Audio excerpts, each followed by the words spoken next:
আমি আজকে মশার সাথে সাক্ষাৎ করছিলাম। আমি তাদেরকে জিজ্ঞাসা করলাম, তোমরা ময়লা পানিতে ডিম পাড়ো কেন?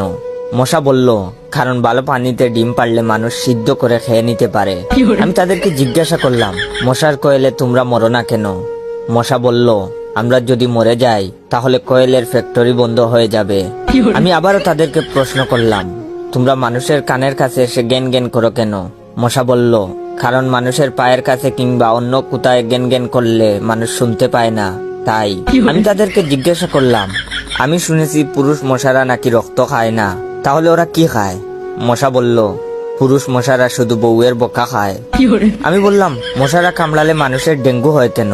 মশা বলল, মশারা কি শুধু মানুষের রক্ত নিয়েই যাবে? ওদের কিছু দিবে না।